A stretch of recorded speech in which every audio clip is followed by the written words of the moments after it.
Have you seen My Big Fat Greek Wedding? Oh, Maybe? years ago. And the aunt is like talking about the menopause. I The Oh, I think haven't. menopause. Gosh. I think that is The so menopause. it's The so menopause. funny because she talks Yes. like it's a disease. Like Yeah. she Well, says like the hormones. And I think yes. like some of it is true because hmm I think for some women, and I feel like I'm one of those women, I think my hormones like really play a role in my everyday, like Oh, how I'm feeling. absolutely. Absolutely, they And do. I can relate to her. And I mean, not to that extent, but I just think hmm I find humor in it because it's like, yeah, I might have an Oh, unborn twin in me somewhere. I mean, I don't know. Welcome to Three Little Fishes. We're three sisters who grew up in the Midwest together, but have since spread across the country. I live in Los Angeles. I'm in Nashville. And I live in Philadelphia. We are all married with children, have all had careers, but now we stay at home with our families. Join us as we share secrets and stories about being women, wives, and mothers. We welcome you to laugh along, learn something new, reach out, and join our conversation. So let's jump in. What's up, fishes? What's up, fishes? Good to see you. So Johanna and Tim got to go see Wicked, a sneak preview, and they said it was amazing. So if you are a Wicked fan and a theater fan, they say you're going to love Wicked 2. It opens this Friday. Go check it out. Okay. That's cool. She got That to is see fun. it ahead of time. Mhm. What a treat. Yeah, super neat. Mhm. Okay, you guys, today on the pod, on our radar, the menopause and what's for dinner. But before we get started, I just want to invite you all to go check out our website, threelittlefishes.com/show notes and subscribe. When you go there and you hit subscribe, you can get our show notes, all the recipes, everything that we've talked about. It's for free. And all you have to do is sign up with your email. Mhm. All right, y'all. What's on our radar? So this morning, I came home after only being gone a couple hours, and I walked in the back door. Our carpet was in a huge ball, all like ripped to shreds. And I was like, Wait a minute. really? Your doormat, like the one that's like by your garage door, that big, heavy, like water hog? This is the interesting point about this. So it is like a water-based, like, I think we got it from Orvis, so they're pretty Yeah. heavy mats. Yeah. She went to town and ate all that rubber stuff. Well, rubber's And- delicious. So Well, I did have she no- just chew it and spit it out, or do you have to like go get her stomach I don't pumped? know. She's not getting her stomach pumped because I'm like too mad at her. Oh, I Pen think vet, here we come. I've already spent like a gazillion dollars at that place. Yeah, they probably send you like a holiday gift basket every they year. should. I mean, your dog's been eating a lot of stuff she's not supposed to. Like, isn't for Halloween? Didn't she eat like plastic eyeballs or something? And now she's eating like rubber mats. Like, Oh, what's I don't next? think that's the worst. The No, worst one when she she- ate the wall. Remember, she ate Oh, the yeah. wall. yeah, but, Yeah, last year when she was a Yeah. puppy, she ate Yeah, the she corner ate of the our wall. drywall. yeah. I would say, I mean, not to like, not to be judgy, but it sounds like she's not having a lot of supervision. I guess that tells me I can't leave her out of her crate anymore. You know, Kathy, I also am having like a tiny bit of dog drama. Our 5-year-old, I took him in yesterday because he was kind of like scratching an ear. He has a Oh, double ear no. infection. Oh, And then the vet was like, so it's a yeast infection. It's probably brought on because the dog loves to swim in the pool. And she goes, really what you should do is take a cotton ball and wipe out his ears every time he gets out of the water. oh And I gosh. was like, I mean, no. what planet are you living on? I'm not doing that. It's a dog. mean- Like, I'll dry him off. I'll try to like, but I'm not Yeah. having a bag of like cotton balls by the door so I can wipe out his ears. You could like This follow is him crazy around all talk. day. Yeah. Right. I mean, please, it's a water dog. It's gonna, I don't know. I was like, okay, yeah, that's a great idea. Let me get on that. No. Well, this is his first one in Yeah, 5 and years. he's So, I mean, 5. it's not He's fine. chronic, No, right? It's he's one fine. time, hopefully. He's And hopefully it doesn't 100% get like fine. pillow ear. Like our dog got pillow ear I in know. I both remember ears. that. I remember that. So hopefully you don't Yeah. have that. We're those people. We have all these animals. Kathy and I have been talking about sourdough because Kathy, we talked about this online about how everybody's going to start their own sourdough starter. We again. all are supposed to be doing sourdough, Yes. Nancy. So I want to hear the update, girls. Like, what's going on with your sourdough Kathy, starter? how's it going? Have you made your first loaf? So, no, the loaf has not been made yet because I am having issues with the starter. I No, keep you're not. feeding it. Well, I showed you that picture. It had lots of bubbles, and I thought, oh my gosh, Yeah. super happy. Yeah, I'm going on like day like 9.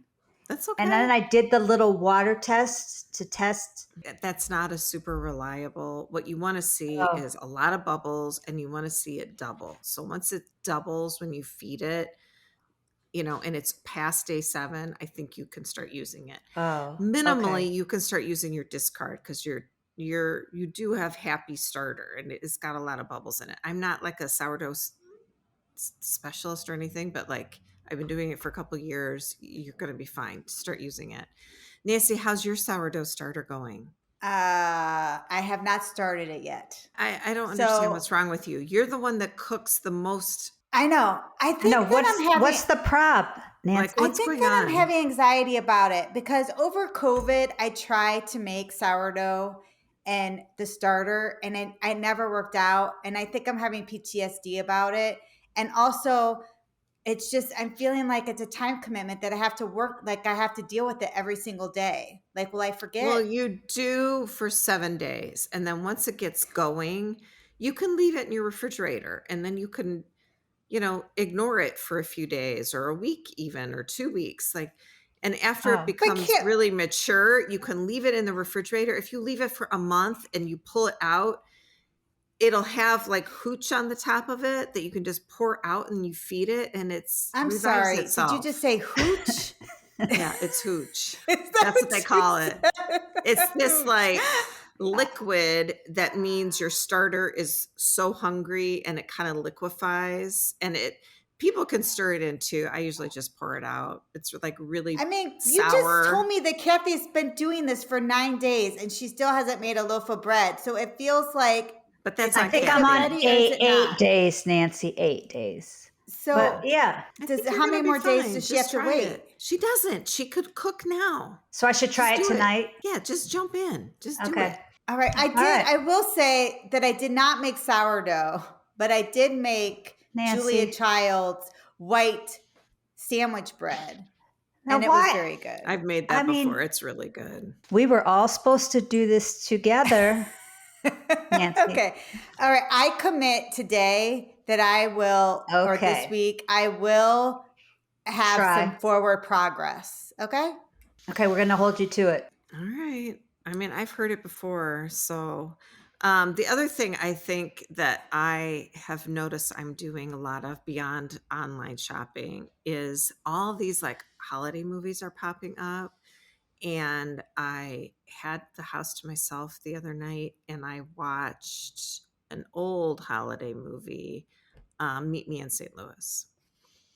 So I don't know if it's technically a Christmas movie, but it does have White Christmas in it. Judy Garland sings White Christmas, which is amazing.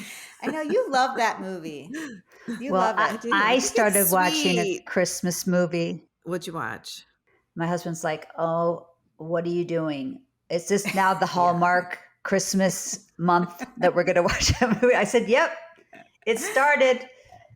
So, Alicia welcome. Silverstone is in a new movie. It's called A Merry Little Xmas, and it's Oh about. my gosh. I know this with Oliver Hudson. Yes, it's actually. Yes. I thought it was cute, so I think you all should watch it. I think our I mean- viewers should watch it too. Little fishes. Is Oliver Hudson, is he a good actor? I mean, Like, yeah, I thought he did a good job. It's like a He's Hallmark the movie. How ex. good do you have to be? Like, oh no, the lights fell down. I mean, I don't think there's anything like really deep happening in those movies. I mean, the one thing about this show is there's a character in this movie called Chet, and he's like, she's getting a divorce from her husband, and so Chet's like the new like little boyfriend fling or whatever, and he is funny in this movie. Chet, you like Chet? Yeah, because he's so like out there.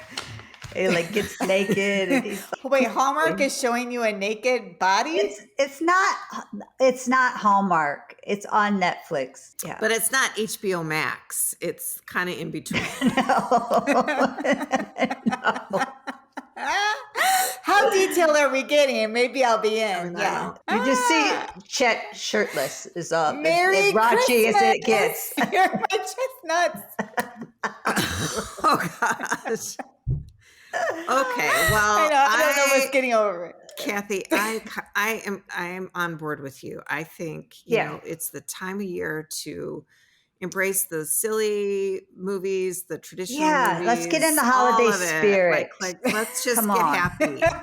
You want to see a half naked Chet? Let's do it. Bring it on. I'm in. That doesn't sound I'm half in. naked. It's so funny though.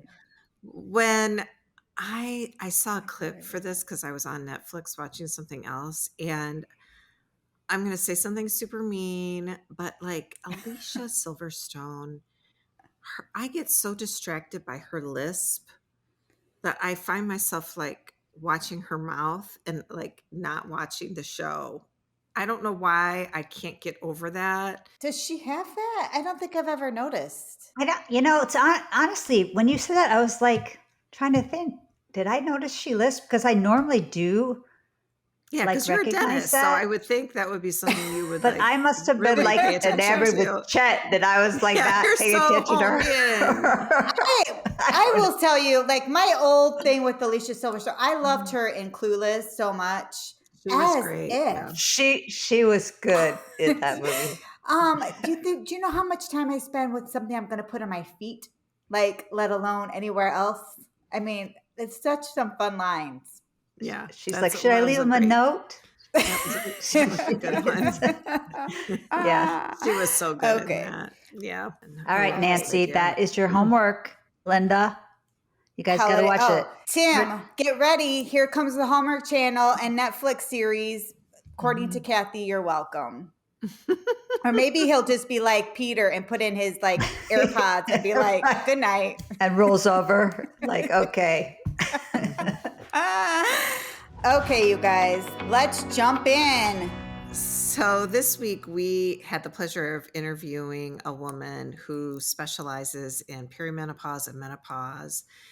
And she spent some time educating us about all of the different symptoms and possible solutions and getting your life back during that time of life. So one thing I really think everybody should hear that she talked about that was really powerful to me, and I wish somebody would have told me this, in my late 30s, early 40s, is if you're not feeling like yourself and you go to the doctor and they say, well, this is just part of the process and they don't offer you any solutions, walk out and don't go back. There's no reason to not feel comfortable in your own skin and really advocate for yourself. Life, Yeah, I the agree medical with that. community is catching up finally. So, listen to that part of the pod. It was, it's empowering. Yes, it was a great conversation. And because it ran really long. So we chopped it in two. So this week is about menopause. And in 2 weeks, it will be all about skincare. Here's our interview with Kim. Kim, welcome to the show. Thank you. Thank you so much. So, for our listeners, who are you and what do you do, Kim? I am a nurse practitioner. Name is Kim Engelhardt, and I treat women going through perimenopause and menopause with hormone therapy. And I also have a medical aesthetics practice where I focus on skin. Why don't you Excited. tell us like a little bit about perimenopause and menopause and sort of like some of the credentials that you have recently acquired in this like realm of. So my journey has been a little not straight, if you will. I've been a nurse for many years and a nurse practitioner for so many years. But what happened was I have a practice where I focus on medical aesthetics. And so I've had been in that industry for going on 10 years now. And as I age and as the majority of the ladies that I take care of through that practice, they age. And so I found myself just spending my days talking to women and kind of, we were just sort of commiserating about the Yeah. experiences that we're going through. And, um, I just kind of kept hearing the same thing. Like well, my doctor didn't want to prescribe me anything, or I didn't even know that was a symptom. And so really the catalyst that changed for me was when I went to my own doctor and decided to have the conversation about, the symptoms I've been having. And what I was told was that, well, I was just completely brushed off, and I was told, well, we'll talk about that when you're ready. And so it was very dismissive. And this was a provider that I'd gone to for over 20 years. And Yeah. so I decided, this is not okay. Like, women deserve better. And I had a history. I had previously worked in endocrinology as a nurse practitioner. So I had a background in hormones. And so I decided to just dive a little deeper and educate myself. Hmm. And so that's what I've done. And back in January, was able to launch a new practice where I'm doing telehealth appointments for ladies focused purely on perimenopause and menopause, and helping them also with some weight maintenance and some weight issues. And recently, I became certified through the Menopause Society as a Menopause Society certified practitioner. So that's sort of the only legitimate certification that you can get to Hmm. really show your credentials as a menopause provider. I mean, Hmm. meaning, Which is this is crazy, right? it. Well, I think it is crazy, but the issue is a lot of times people often just assume this is your OBGYN's responsibility. Like, go see your OBGYN, talk to them about your Yeah. menopause system. And what I want to see, and what is currently happening, is it's really becoming any provider's business. Like, it shouldn't just be on your OBGYN, because menopause really affects so many different parts of your body. Hmm. And they can't, I mean, they're overwhelmed already with, trying to take care of their patients. And so the Menopause Society likes, they're trying to encourage more providers to become educated and become aware. And so they, develop the certification to encourage people to do that. So I'm really excited about it. And so far it's been very rewarding to be able to help women Yeah. just feel better. So is there like a common, so perimenopause is like kind of as you're edging into menopause, which can start Yes. anytime between like 35 and 45, right? Yes. I mean, there's such a big window Yeah. of time. Like, some women can start having perimenopausal symptoms, you're correct, in their 30s. And they may not even know that that's what it is, and because some of the symptoms are so camouflaged by just other things. What could those camouflage symptoms be? So some women just start having changes in their menstrual period. Like, they'll have more, heaviness, or they start getting their periods more often, or there's just some change, and they just don't really even know that that's actually related to. They may be 39 and not even have thought about menopause yet, because they think I'm Hmm. just too young. Yeah. Other changes are weight. Like, there's just a change in how our metabolism changes, how we store fat changes as that, estrogen starts to go down. So some women just start noticing, I am doing nothing different, but I am I've gained 20 pounds and I've done nothing different. I'm eating the Mhm. same, I'm working out the same. Again, they may not equate that to the transition. Joint aches, pains, brain fog. There are so many things that women often just kind of chalk off to, Oh like, my I well, God. mean, I'm just taking all these notes. It's like so funny that you're here today. I woke up yes, with a big zit on my face. My yes, clothes are fitting a little different, even though I'm fitting in them. And like you yes, said, I'm not yeah. eating any different or working hmm out any different. yes. And crazy thing too is like my libido is like increasing, which Oh, feels okay. so weird to me hmm considering that I'm zitty and feeling, Yes. fat. Well, so that, first of all, yay for you, because Yay for your husband.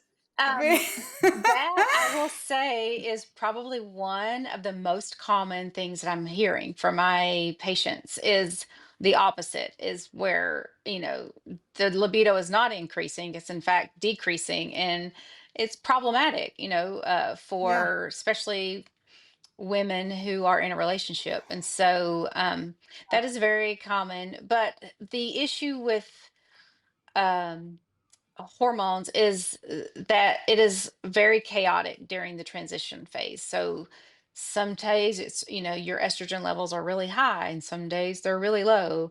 So there's really no consistency to it. And that's why a lot of women are dismissed because they will go and get labs done. That's because that's the only thing some providers know to do. Well, let's check your labs and let's see where you are. Hmm. Yeah. And then they're normal. Yeah. And so the provider at that point just moves on and says, well, your Yeah. lab's normal. So, Yeah. but you really have to take the time to talk to people and to listen to them, because nobody's story is the same as the person next to them. And so it's really important to just listen and understand what you're going through, and then try to find some ways to help, make you feel better, feel like yourself again. I'm so much older than both of you ladies, and I have talked to a bunch of like my girlfriends, and it's interesting because the variety of complaints, like I have one friend who is like, I was about to lose my mind. Like I hmm literally was like about to get in my car and drive away from everything because I hmm can't, Oh. like I was just so overwhelmed by everything was overwhelming her. And then I have yes. another friend who was like, I haven't slept in months through the hmm night. I'm exhausted. My head is pounding. And then I have like another friend who's like, I don't know what you girls are talking about. I'm older than you and I'm fine. So hmm it can be such a bleak time. And then yes. you're still expected to kind of like live your life and do all the things that hmm we do normally yes, with a smile on your face. Yeah. So exactly. it's very tricky. Like I know for me, what I learned back in the day, I had so much estrogen that I was like hemorrhaging every month. And it hmm went on for like 8 months. And I kept going to specialists and they kept telling me everything was fine and blah, blah, blah. And I ended up in the ER like with two blood hmm transfusions because like yes. I had lost so much blood and I wasn't in my right mind. And I No. finally realized after that that, you have to be such an advocate for yourself. And it's so counterintuitive as women to be like, hmm what do you mean this is normal? It can't be normal. Help me. exactly. And I had a similar situation with myself. Like, again, had changes, went to the doctor, same thing, just increased heaviness with bleeding, and was offered different options to address the bleeding. Um, but no one ever, I saw two specialists in OBGYN, and neither one ever mentioned this is because of perimenopause. This Hmm. is because of your transition. The only thing that was ever mentioned to me was, well, in 5 6 years from now, like this, you won't have to worry about it because you'll be menopausal then. And so it's Yeah. like they just didn't even recognize that the honestly, the transition is sometimes the hardest part for women. So once they Hmm. become menopausal, which by definition means you have not had a menstrual period for 12 months, then it's 1 day and that's menopause. And so anything prior to that, you are perimenopausal or Mhm. premenopausal before Mhm. you start having symptoms. And then anything after that is postmenopausal. So Okay. in the old way of thinking is every nothing really mattered until you were menopausal. And so you had to go for a whole year without having a period before anybody thought that you were any treatment was warranted, put it that way. Mm. So thankfully now, like times are changing and we Yeah. have such great evidence and just more information to show not only do if you start treatment earlier, people feel better, Mhm. but it also is beneficial for your overall health Mhm. to intervene earlier. Yeah. Why were women having to suffer so much? Like, I know that this is like a hot topic right now. Hmm. People are talking more about it, which is amazing, but it Yes. feels like we suffer a lot. Yes, And well, we do. And that's a very complicated answer, but I will say this: women generally just aren't studied a lot in medicine, and especially women beyond the age of reproduction, which is yeah, unfortunate because not my opinion, but in society's view, a lot of women like your value goes down once you are beyond the age of producing children, they just haven't put a lot of time and effort into studying women. The other yeah, thing that was most unfortunate was about, a little over 20 years ago, there was a big study done that unfortunately the data was misinterpreted. Mhm. And so what that study did or what the findings, what it caused was hormones were taken away from everyone. Like they were Mhm. deemed they Well, were deemed everybody thought you unsafe. would get cancer, right? Yes, Yeah. you were gonna have a Yeah. stroke and you were gonna get breast cancer. So, oh Mhm. gosh, and I was one of those providers. Like I had finished my nurse practitioner training the year that that was released, and so I was part of that, you know, group that took women off of hormones just because we thought at the time that was what was the safest thing. And so, it was a huge disservice. An entire generation of women unfortunately suffered with symptoms and declining health because of that. And Yeah. yeah, so it's we've learned a lot, and they have actually reevaluated that, and the data that they released was just not. It was flawed. So Mhm. yeah, it's a very nuanced discussion to have with your provider about if hormones are right for you or not, but they're certainly not the dangerous scary, option that they have been painted to be for the last 20 years. Mhm. Mhm. So if Definitely. somebody were to come to you and like say, listen, my skin is breaking out, I'm having a hard time sleeping, my, I'm putting on weight, I just don't feel, I don't know this body. Hmm. Is there like a simple answer, like for me, maybe, like I feel like this is a new development for me. Hmm. Is there something, is there not an easy pill to take or something, but is there a simple answer for me to kind of get to know this body again and feel like myself? Or will I never feel like my old self and now I have to learn to appreciate this new body?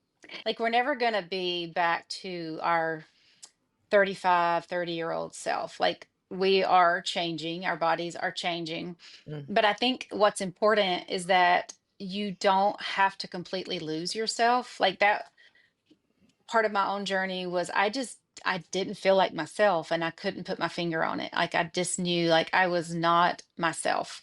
Mhm. And Yeah. but with part of it is just educating. I've learned, well, okay, well this makes sense now because that's why I'm feeling this way. So finding someone that you can talk to listen to you and listen to what your specific symptoms are, and they can educate you on why you're feeling that way, and then offer you some options that are going to help you feel better. But the important thing to know is even with, if you are in a position where you could benefit from taking hormone therapy, you're still only looking at about like our goal is to get you about a 60 to 80% improvement in your symptoms. Like it's Okay. unrealistic to think that you're going to feel 100% better. Yeah. Um, Oh, yeah, that's just not realistic. So, okay. the goal is to feel better and to improve your health. And there are so many ways to do that. It's not black and white, it's not cookie cutter. So, I think again, the most important thing is just to find somebody that is willing to listen to you. And that's what a lot of women struggle with. They don't want Hmm. to be, they can't find somebody that wants to spend the time to Yeah. to listen to them. Yeah. Um, I notice as I've aged, I'm like shriveling up and drying out, like a little like I just did shrivelly raisin, like on every level, like head to toe, shriveled up, dried out. yes. What are some of the tips that you can give the shriveled up old lady? How can we help? Well, there's science behind that. So, estrogen is a very important hormone that helps with not only moisture in our skin, but like throughout our body. Yeah. So, as you start to lose that, you are going to notice like more skin dryness, collagen decreases, which helps. Collagen is what makes our skin youthful and Yeah. glowy and plump. So, all those things start to go away as you age and lose estrogen, but it's also not just in your face, like it's throughout your body. Like a Yeah. lot of women, they just present because they're so itchy, like they don't know Right. why, but they're so Yeah. itchy and they cannot understand it. And Like you put the them, elephant skin on the tops of the yes, thighs. Like, yes, Oh what my in the hell happened God. there? That's not right. exactly. So a lot of times, if you just like again, and it's not for everyone, and there's this, you have to have a discussion with your provider, but a lot of women, they will get on estrogen and they just stop itching. And Okay. it's such a relief. And like some women never itch. Like Yeah, I don't that's know. not something that bothers Just them. look So, ugly. but it's just the changes, it's kind of like, that hormone it's there are receptors just throughout the body, and so people generally just associate estrogen with reproduction and with your Yeah. menstrual cycle. Yeah. It's just not. It's pervasive all through the body. Like I know what's hot right now is people drinking collagen. Like Yes. Hmm. I know that Lynn definitely likes it. I think Kathy does too. I think Mhm. Hmm. my parents are even drinking it. Mhm. Hmm. I mean, I'm like, does this work? Should I like Hmm. take this myself? Like, what are your thoughts on that? I'm sort of on the fence about it. So I have a lot of people ask me that, and from a physiology standpoint, it doesn't make a lot of sense that Okay. drinking collagen is going to be able to make a change Mhm. in Yeah. your skin. But I have had enough people tell me that they really see a difference with using it. Mhm. So it's like anything, if you feel like it's helping you and if it's not causing you any harm, then I don't see any harm in using it. I don't use Mhm. it personally I don't drink collagen or take any collagen supplements, but Yeah. um I think it's just a preference if you want Yeah. to do it or not. The other thing I like to do, what I've noticed as I've aged, is vitamin D is such a big deal, It is. Now right? that yes, that I absolutely I get mean, they're behind. laughing because I'm kind of a witch doctor, so I'm always like She's trying to like, come up with like how can I make life better, blah blah blah, you know what I mean, without the prescription. And so I take vitamin D with K every Mhm. day, Yes, you that's know. good. Vitamin D and calcium, I would say, would be like what I recommend most for women, just because here's a frightening statistic for you. One in two women will have an osteoporotic fracture in their Yeah. lifetime. oh, So half of us will Yeah. have a fracture I'm writing this down. K and D related to and D. weak bones. And Mhm. here's another kind of terrifying statistic that you may not know, is that you have the most accelerated rate of bone loss during the final years of your perimenopause transition and into your menopause transition. So a lot of Hmm. times, the years that women may not even be aware that this Yeah. is what's happening to their body, and especially they may not even being given any advice or guidance on what they can be doing to strengthen their bones and to preserve their bones. Vitamin D, calcium are great to do to help with our bone strength. The other thing is just weightlifting. Yeah. Lifting weights at least twice a week is what's going to keep your bones strong, and Mhm. staying Wow. active. And then of course, estrogen, that's one of the things that has been approved for is for osteopenia, which is where your bones are weakening. They're not quite to what's called Mhm. osteoporosis, but it's definitely scary to think, Yeah. um, you break a hip or you break a vertebra in your back, and then a lot of times that alone will increase your risk of death by like 30% in the first Yeah. year. So Wow. it's terrifying, and so definitely vitamin D, calcium, getting your exercise in, weightlifting, doing all you can, because it's so much easier to keep the bone that you have instead of trying to build new bone, because we're kind of on this it's kind of like with our skin cells is how our bones are. Like, you're constantly making new skin cells, but we're also kind of breaking down and exfoliating skin cells. Right. So the Yeah. same thing's happening with your bones, and but what happens is, as you age, the breaking down process is more accelerated than the building process. So you Right. get to a point where you cross that threshold where you get weak, fragile bones. Okay, is it ever too late to build up your bones? Like, do you ever miss a window of being like, you know what, I haven't been doing this and I'm now 45, No, it's never too 50? late. It's never too late. Okay.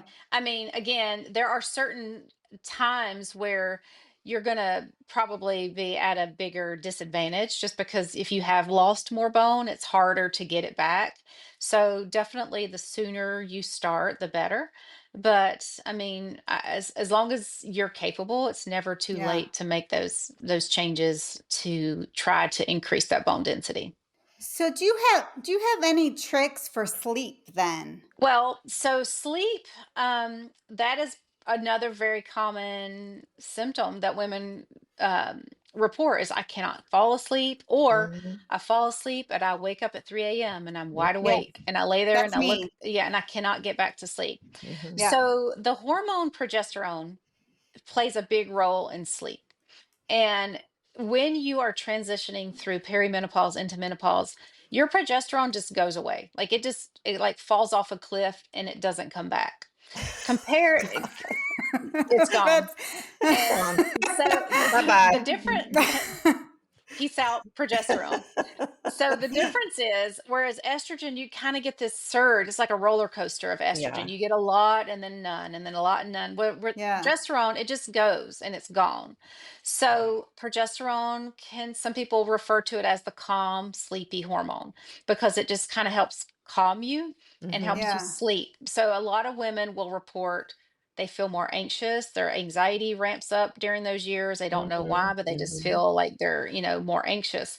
So if you can start a lady on some progesterone, I mean, it is like a light switch for a lot of them. Like, the light switch just like it goes off, if you will. Like, Yeah. and So they're you can Yeah. finally, sleep yes. And then, and calm. I mean, you will be, if you're not sleeping, you don't feel well the next day. Right. So that can Right. contribute to more of that irritability, that Yeah. anxiety, that brain fog, the fatigue, all of that. So progesterone is a very safe option. It's given at nighttime. Again, it helps you sleep better.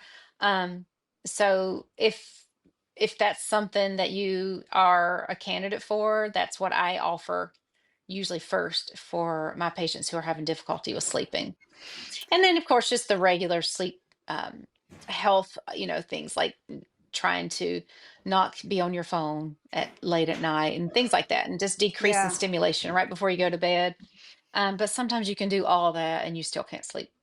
And Yeah. so, Or you fall asleep and you wake up in the middle of the night, which is what I yeah. used to have. So Yeah. Um, so I am in menopause now, so kind of Hmm. like there's really no symptoms or anything other than making sure I get enough calcium and vitamin Hmm. D, and I do weight lift and try and exercise and stuff like that, so I'm kind of, like, over that hump.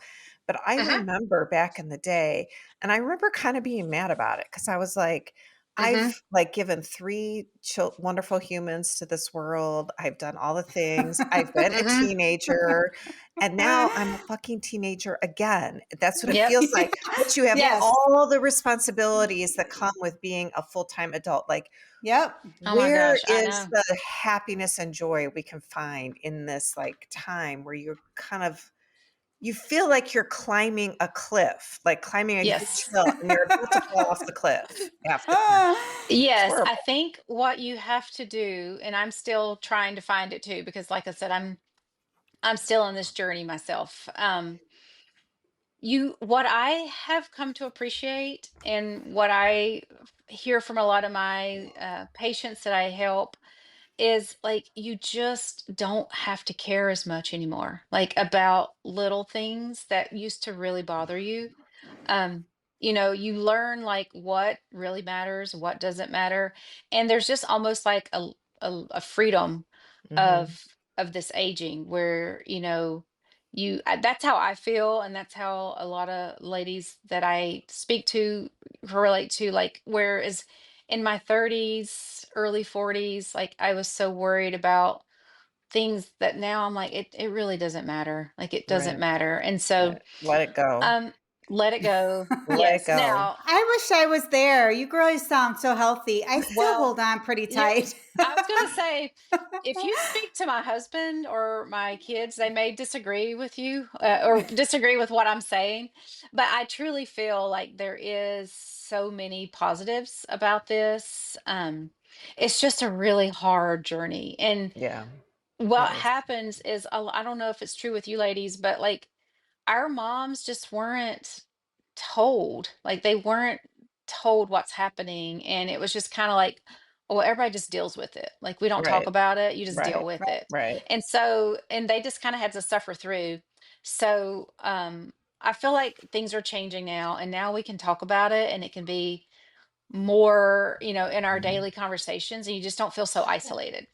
Right. I do feel that isolation and that lack of isolation is so pivotal for mental Yes. health. Yes. And if you talk to all your friends about what's going on, even beyond, then you can go into your provider and be like, but Hmm. this is real. Like, you don't feel crazy. Cause I No. sometimes, Yeah. like, even for me, I'm like probably 10 years older than you. Going through that, my doctor was like, "You're fine. This is normal. This is normal. This is Hmm. normal." But I almost bled to death. Like, that's Yeah. not normal. I was the same So way. It's not normal. And here's the deal, like it wouldn't be the same for a man. If a man were to walk in and present with multiple symptoms, they wouldn't be told, well, you're just going to have to deal with it. That's just yeah, part of aging.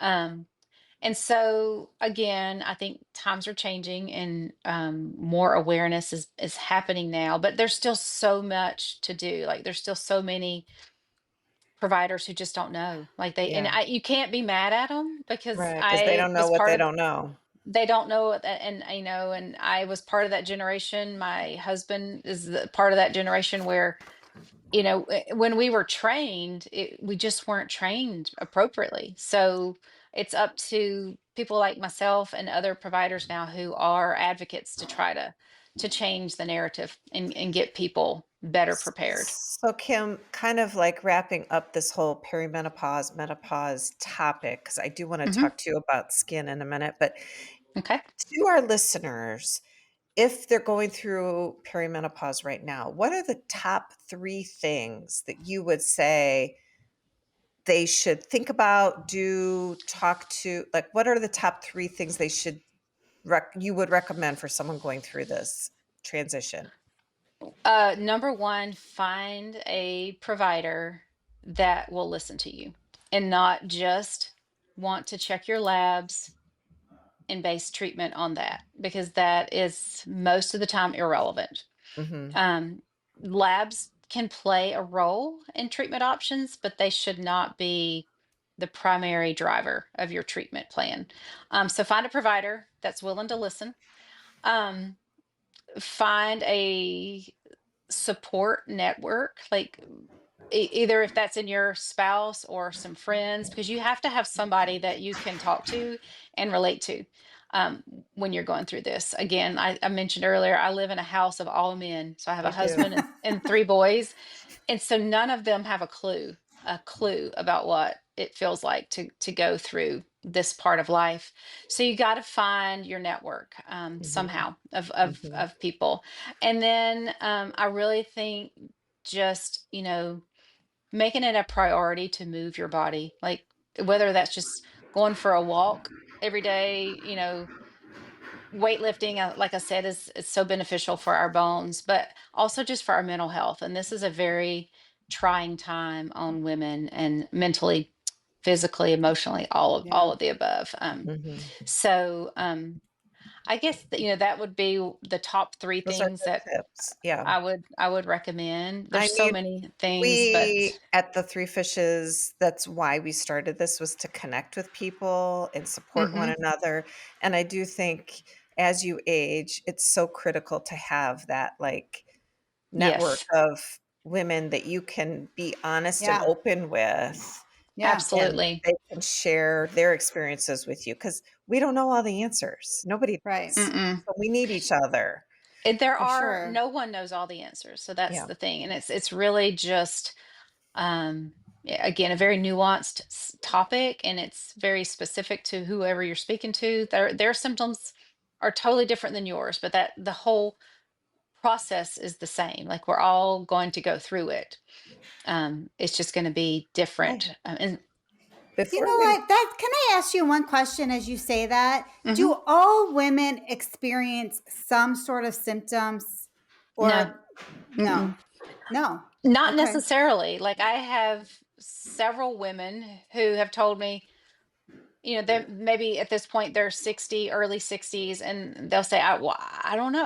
I mean, I just stopped having a period. I didn't really have a lot of symptoms. So not every, I mean, those are few, honestly. I would Yeah. say the majority of women experience some symptoms. Yeah. Um, but again, they may not have recognized that what they were feeling was Right. actually related to transitioning from Yeah. perimenopause to menopause, because a lot of the things just get disguised as, well, I'm just tired, I'm just overworked, I'm just stressed, or Yeah. so they don't necessarily pinpoint that that's, because perhaps women think, well, I didn't have hot flashes, or I didn't wake up sweaty, right. or all the kind of the classic symptoms that you hear about. But that doesn't mean they didn't experience others. They may just not have known. But not everyone experiences them. Yeah. Right. So I want to ask one last question, and that is, Okay. do men go through something similar? And is there a name for it? No. I mean, so Of course they don't. Of course no. they don't. Well, let me say this. Men do have a decrease in their production of testosterone. It doesn't Mhm. go away. So that's the big Mhm. difference. Women, it goes away. Like the ovaries just quit.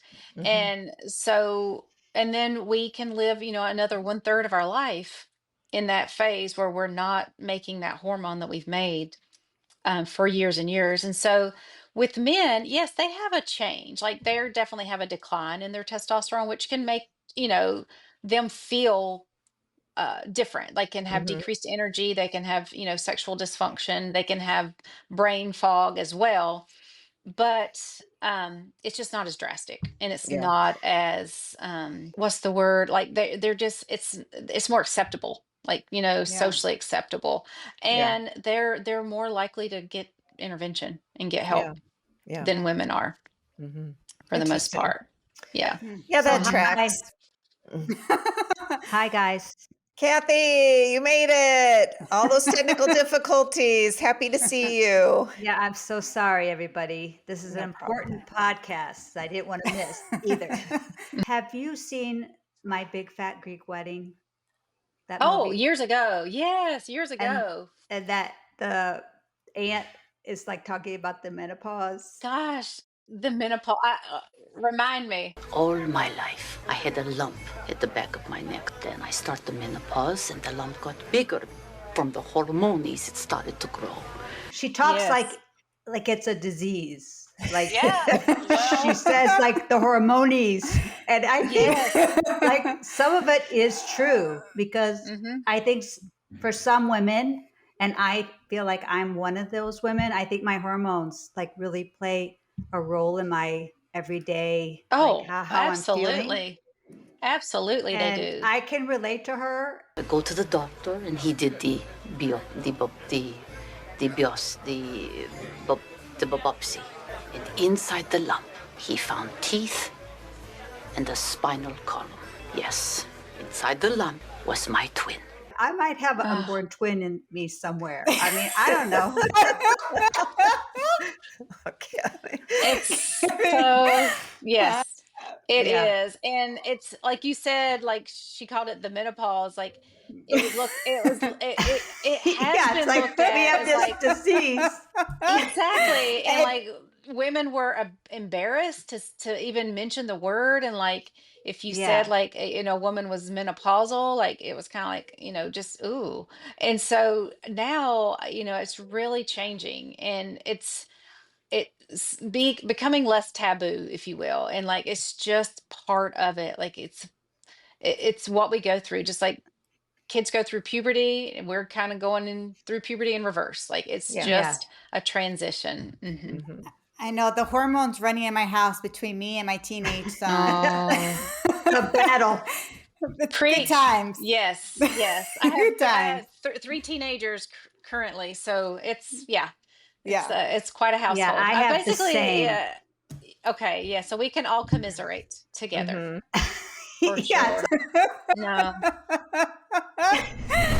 All right, you guys, that was a lot of good information. And something that I am really taking away are three things that she said: find a provider that listens to you, find a support system, and know your body. So I think those three takeaways were super helpful. It was a great conversation. And because it ran really long. So we chopped it in two. So in 2 weeks, it will be all about skincare. Yes. All right, y'all, what's for dinner? So dinner this week, I did a whole roasted chicken, which actually Nancy does all the time, and I do not. But I followed Ina Garten's Jeffrey's roast chicken recipe, so I made that for Yeah. dinner. And then with the leftovers, I put the carcass in a big pot. I made a big thing of bone broth, and I used that bone broth to make chicken and dumplings the following day. So we got 2 meals out of it. Yum. And I still have some bone broth in the refrigerator that we're going to use, which will be helpful because my husband has a cold. But anyway, we'll post these recipes. I know, it's real. Hope you make it, It's Rich. gonna be fine. Anyway, happy cooking. We'll post it in the show notes. We want to thank you for listening to our podcast and letting us sisters jump into your day. Please make sure to hit the subscribe button so you can access our show notes and all of our previous podcasts. Also, please share our podcast with your other little fishes so we can grow. And please, little fishes, join the sisters in watching A Merry Little Xmas so we can get our holiday groove on. We'll probably be watching a new show every week till the holidays are here. So please join us. It's on Netflix, and let us know what you think of it. Have a wonderful weekend, sisters out.